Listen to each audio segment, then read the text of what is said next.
What's up guys, it's Manga Time once again, and I'm here today to bring you my review of Bleach 620, Where Do You Stand? And yeah, I'm feeling a bit ill at the moment actually, which is why my voice sounds like it does, and it's just like, it's not great, but, you know, let's just get this over and done with anyway. Because this week's it's actually quite a good chapter, it's better than it was last week. I actually, in retrospect, kind of feel like I should have given last week a 7. But, this week, I like this week. I enjoyed reading it as it was going along. I was like, oh yeah, this is really cool. But that might just be because the elites came back and stuff was happening that I actually wanted to happen, despite the fact that progression is still very slow. But overall, I say progression was very slow, but for the last 2 weeks, these have been kind of weird chapters actually, in the fact that it feels like a lot's happened, but not so much has, and I think it's because there's quite a lot of dynamic action going on. But anyway, so it starts with, the king's palace just exploding, like, in half, basically. And it's a little bit difficult to actually work out what's going on here, but, like, Chad, Ganju, and Orihime are kind of getting caught in the blast. And then we see Pernod Pankajas, and I wasn't 100% sure what happened here until what happens later on. But what happens is Pernod just kind of falls off the palace, which is really funny because you can't see her face. There's no reaction, so she just kind of drops. That's quite funny. So yeah, Pernod just fallen off the palace, but Uryu kind of leaps in front of Ichigo, and he looks like he does look cool. Sorry, he does look cool in his whole uniform and everything. But the whole Ichigo Uryu stuff is a little bit like he's trying very hard not to give away any plot points yet. Because very clearly, I've been saying for a while now, this is not the final battle, and this chapter kind of proves that, because something I really wanted to happen does happen, in terms of the plot. But yeah, everyone's just kind of like Ichigo, everyone's kind of like Ishida, Ishida, over and over again, despite the fact they already know he's turned against them anyway. But he's like, don't move, I'll shoot if any of you move an inch, and he does look a bit sad when he says this. Ichigo, of course, doesn't listen. He charges Uryu. Uryu shoots him. Ichigo blocks it nice and easy, but, he's kind of like, what are you doing? And then they finally have a semblance of an actual conversation. And Ichigo's kind of like, do you have any idea why we're even here? And Uryu's like, yes, because you're going to try and stop your majesty. And I'm telling you, you're not going to do it. And Ichigo basically says, don't you not realise that if we don't do this, everything is going to disappear? And Uryu's like, I know that. And Ichigo's just kind of like, Ichigo can't fathom that one of his friends understands what's going to happen to the world, and yet he still won't fight alongside them. So there's this big shouting match, and Ichigo's just kind of like, what do you think you're doing? And Uryu basically says his reasoning is because he's a Quincy. I kind of like this, but at the same time, I can understand people are probably going to be a bit annoyed. I kind of like this because the last time they actually saw each other when they were friends, Uryu gave his reasoning for not going with him to Huecamundo was also because he's a Quincy. I see, I kind of do like that, but at the same time, it's definitely a bit of a cop out. Even though it's obviously not his real motivation, it's a bit crap that after all this, he tells Ichigo it's just because he's a Quincy. So, however, this next bit's good. The elites show up. They all seem to activate their big fluffy wings. Gerard lands on the area and he grabs Pernida because she's obviously falling off the edge. I quite like that little kind of detail. And if we weren't sure or whether or not those big wings were their Volsundig, that can kind of be put to rest because Gerard has the halo over his head, which is weird because Askin doesn't, Lil Barrow doesn't, from what I can see. But whatever. The big wings do look cool. The big angel, they look like proper angel wings, and I like that. That's because that's awesome. Askin's back, which is just great because he's closing in on being my favourite Sternritter at the moment. He's got his cloak back on as well. I thought that was interesting. But yeah, so the 3 elites arrive, which I'm so happy about, and I thought they were going to start fighting Chad, Orihime, and Ganju because they all get into defensive positions. The elites all surround them, and Gerard's kind of like, "What's this?" And he removes his Volsundig, puts down Pernida, and he's like, "What's this? I came thinking a massive army had arrived." But he kind of mocks them, basically, and draws his sword. Uryu then says, "I don't need your help, Jutstaffel." I think that's how you pronounce it. But that's an interesting translation. I'm sure Schutzstaffel is the SS from the Nazi army, which would be the most direct parallel we've had to the Nazis so far. If the maybe the name for Yhwach's elite guard is the Schutzstaffel, but that's like a super direct parallel. However, Uryu is like, I don't need your help, and he fires a bunch of arrows around Ichigo's feet. Then they all proceed to explode, sending Ichigo flying over the side of the palace. Rather interestingly, we don't actually see Orihime and that lot go over the side of the palace. I kind of thought we did, but we actually don't. Ichigo drops, however, he plummets out of the palace, and Uryu's like, I'm just going to have to drop them. That's all there is to it. And Ichigo's falling, and as he's falling, Lil Barrow decides to put him out of his misery, and he aims his gun at Ichigo as he's dropping to finish him off, because we know that Lil Barrow's ability, the X-axis, allows him to blow a hole in anything between his gun and the object in question. So he tries to shoot Ichigo, but before he can, Uryu fires an arrow at Ichigo that sends Ichigo flying. And Lil Barrow kind of looks at him like, what do you think you're doing? Which I quite like. There's a nice bit of tension here. But Uryu kind of covers his tracks. He's like, I know what you're going to say. And he's like, they wouldn't survive a fall from here. But even if they did survive, there's no way they can make it back up. But if he'd killed them, rather than just letting them fall, they wouldn't have anything to worry about. And that's what protecting His Highness means.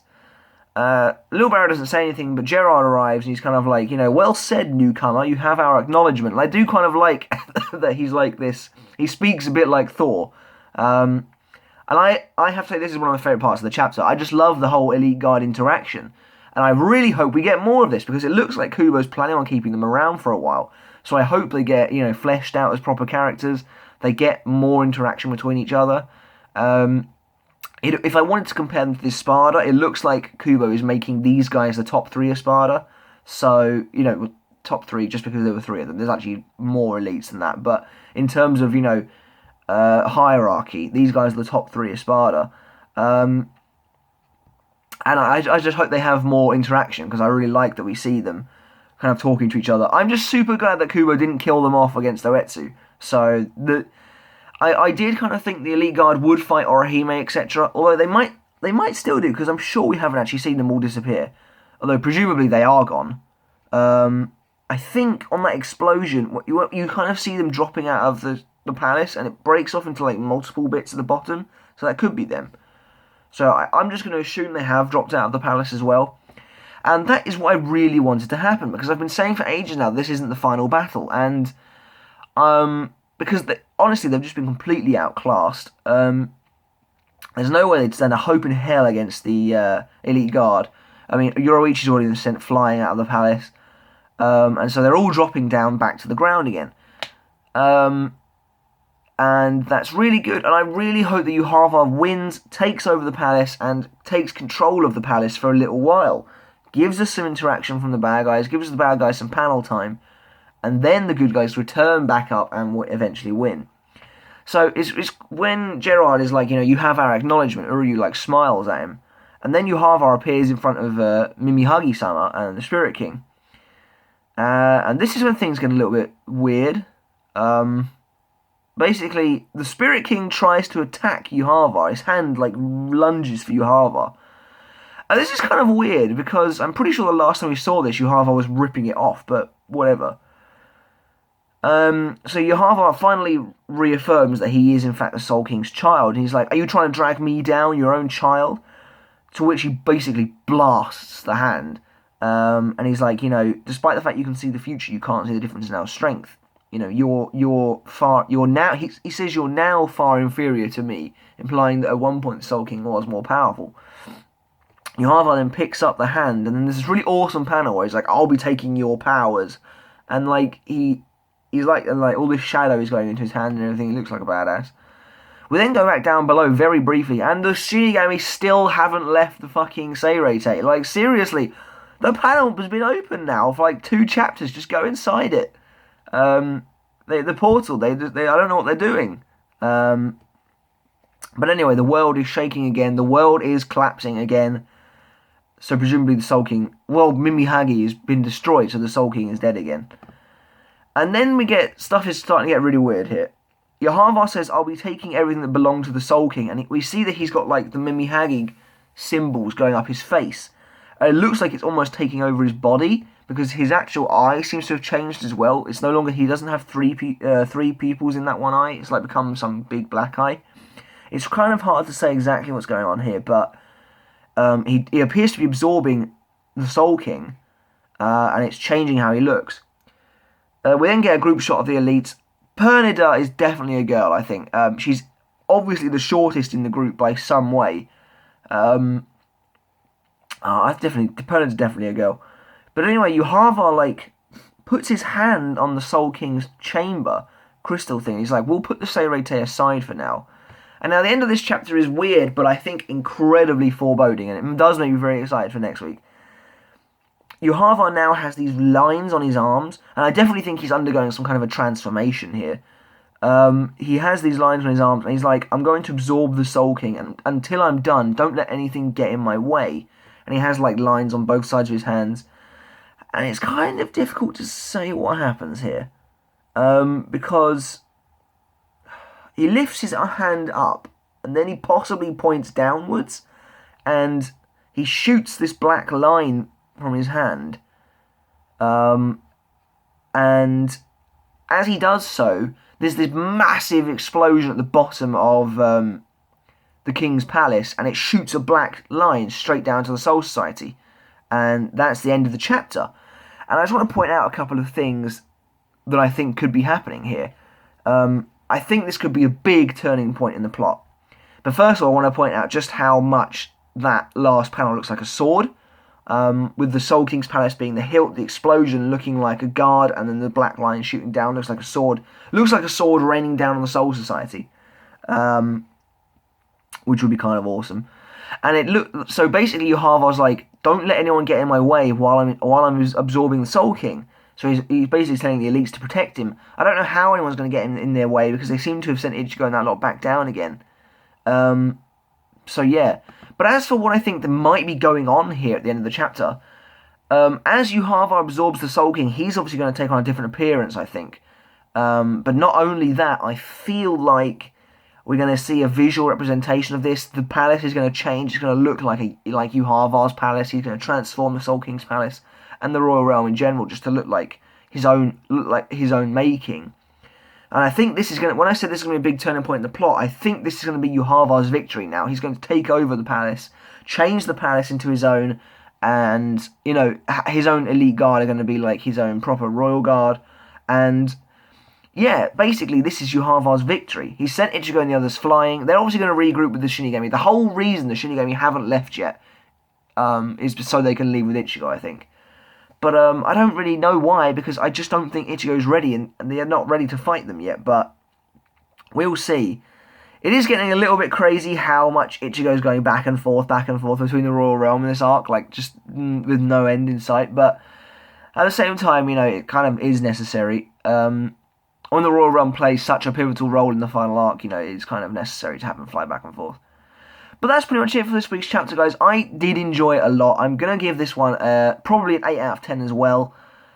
No, you know what? I'm going to give it a 9, because I was reading it and I was like, the elites are back. This is awesome. And then I was like, holy crap, they've just sent Ichigo flying. This is awesome, because this is what I wanted to happen. And then Yhwach does this crazy shit at the end. I'm like, this is awesome. And so I did enjoy this chapter a lot, actually. So I'm going to give it a 9 out of 10. The only thing I didn't particularly like is the whole Ichigo Uryu thing is to me, still feels a bit flat. A bit kind of bleh, because to be honest, we kind of know that Uryu's not evil. The reason he stopped Lil Barrow from shooting Ichigo is because he's not evil. And I'd like to think Lil Barrow kind of senses that in him, whereas Gerard doesn't. So that'd be interesting. It's a bit of a shame that Askin didn't do or say anything in this chapter, but we did get to see him.